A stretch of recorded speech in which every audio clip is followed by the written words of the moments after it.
जान, चूंकि आपने सवाल पूछा तो मेरा जाती ख्याल है कि ये तो 13 से 18 बल्कि 8 से 18 तक मैं समझता हूँ किसी न किसी चीज़ रही है और उसका एडवांटेज तहरीक इंसाफ को फिर मिला है खैबर पख्तूनख्वा में पहले, फिर पंजाब में। तो मुझे नहीं लगता कि किसी तरह से भी ये चीज़ चलेगी। पहले भी सभी कहते रहे इसको नूरा कुश्ती, तो मुझे नहीं लगता कि अब जिस तरह से ये 1.5 साल इन्होंने गुजारा है, अभी 14 महीने गुजर गए हैं, तो इसका जो मर्जी अब कर लें। वो कारकुनों की हद तक तो होगा कि जाकर एक बात करने के लिए, देखिए जी ये ज्यादती हुई, लेकिन मुझे नहीं लगता कि अवामी सतह पर कोई एक दूसरे ये वोट ले सकेंगे या अपने लोगों को सेटिस्फाई कर सकेंगे जो घरों में बैठे हैं मायूस कि जी वो इस वजह से आ जाएंगे कि जी हाँ नून लीग की खराबी थी, पीपल्स पार्टी की।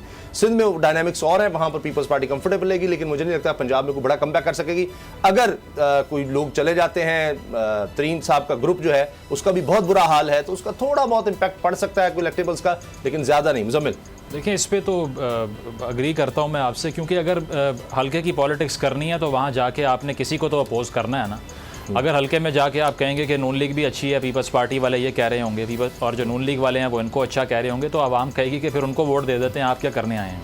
तो पॉलिटिक्स में जो अस वर्सेस दम वाली एनालॉजी यूज़ करनी होती है, उसके लिए कुछ ना कुछ तो करना है। पुराने बयानात देख लीजिए, शहबाज शरीफ साहब के घसीटने की बात किया करते थे और बड़ा कुछ कहा था उन्होंने, लेकिन बाद में वो सब रिवर्स हुआ, ओवरटर्न हुआ। तो सियासत के सीने में कोई ख़ास दिल नहीं होता। आजकल ये सारा कुछ तो हम देख रहे हैं, बयानात की जो बात है, ये भी रिलक्टेंटली मजबूरन करना पड़ रहा है पीपल्स पार्टी और नून लीग को। उसकी वजह यह है कि आपने अगर अपोज ना किया इलेक्शन से बिल्कुल पहले, तो वो सेलिंग पॉइंट क्रिएट नहीं होता, जलसों के अंदर वो हरारत नहीं आती और वो बयानबाजियाँ जो मीडिया की जीनत बनती हैं वो नहीं चलती। तो ये देखते हुए ये मजबूरन किया जा रहा है। मुझे नहीं लगता कि कोई आइडियोलॉजी का इतना बड़ा क्लैश है। और लोगों में इससे कोई फर्क पड़ेगा वोटर्स के? जी नहीं, उसमें देखें, इनकी जितनी नून लीग की जो अपर पंजाब की पॉलिटिक्स है वो तो काफ़ी अफेक्ट हुई है पिछले 2 से 3 साल में।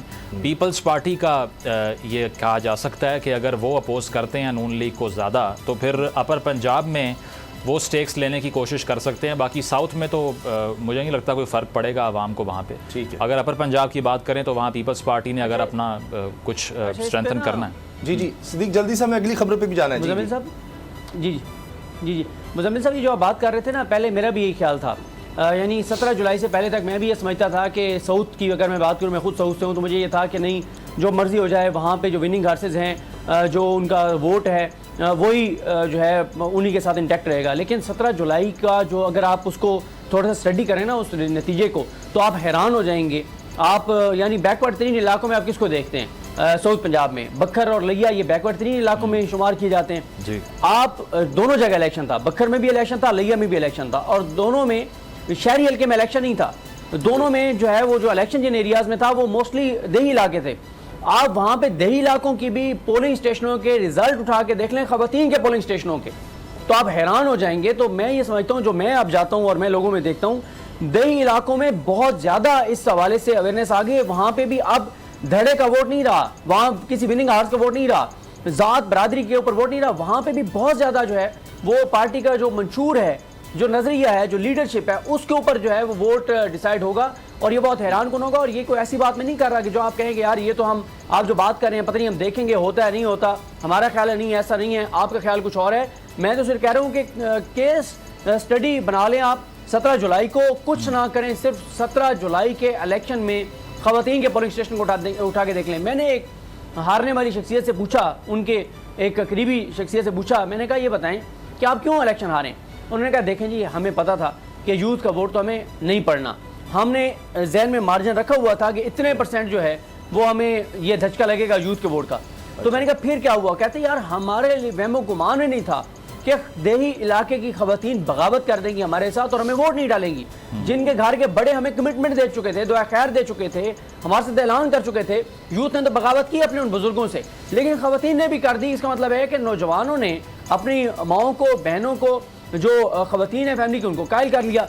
तो मैंने कहा कि ये कैसे हो गया? तो उन्होंने कहा कि इसमें एक फैक्टर ये भी था, एक तो यूथ ने कायल कर लिया घर की खवातीन को, दूसरा ये हुआ कि जो उन इलेक्शन में तहरीक इंसाफ की खवातीन गई थी मुख्तलिफ शहरों से, वहाँ पर उन्होंने डोर टू डोर कैंपेन चलाई थी, जिस वजह से तो मैं ये समझता हूँ बहुत फ़र्क आ गया है। जिन इलाकों को आप बैकवर्ड कहते हैं, देही इलाके कहते हैं, वहाँ पर भी बहुत फ़र्क आ गया है। और इस बार सारे तजिए, सारे अंदाजे बिल्कुल गलत हो जाएंगे अगर इलेक्शन के बैलेट पेपर के ऊपर वो निशान मौजूद हुआ जिस निशान पर आवाम की इस वक्त जो अक्सरियत एक जो नजर आती है वो ठप्पा लगाना चाहती है। मुझे ब्रेक भी लेनी है हाँ, जल्दी से। सदीक ये इस पे देखें ना, टर्न आउट मुझे लग रहा है कि लोएस्ट होगा अगले इलेक्शन में, तो जो लो टर्न आउट है वो भी चीज़ों को इतना बदल नहीं सकता।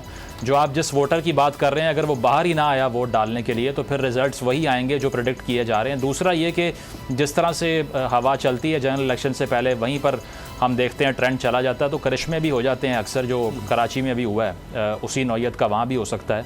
और इसमें कोई ऐसी पाकिस्तान की पॉलिटिक्स में कुछ भी प्रेडिक्ट करना इज़ नियर टू इम्पॉसिबल मुझे लगता है। तो अभी कह नहीं सकते कि साउथ में होना क्या है। अच्छा, मुझे ब्रेक अगर एक दो जुमले में बात देखिए करनी मुज़म्मिल साहब, जो हाँ देखें ब्रेक के बाद इस पे ज़रा ये अच्छी एक डिस्कशन इस पे बात कर भी लेंगे, लेकिन मैं आपको बताऊँ कराची में जो कुछ हुआ है ना, वो आवाम के वोटों का नहीं हुआ।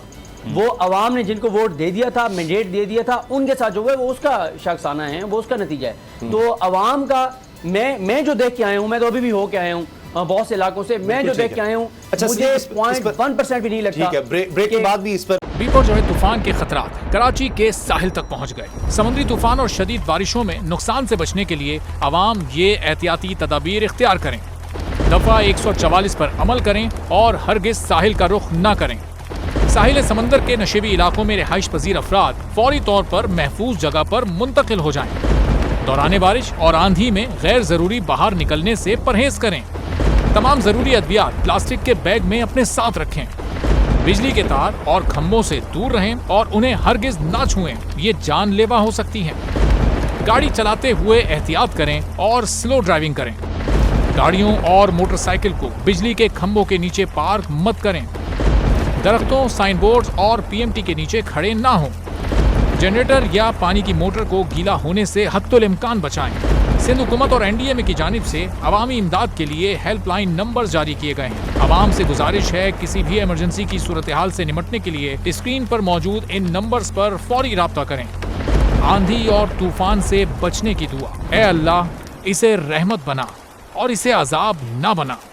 ए अल्लाह, इसे नफे वाली हवा बना और नुकसान वाली हवा ना बना।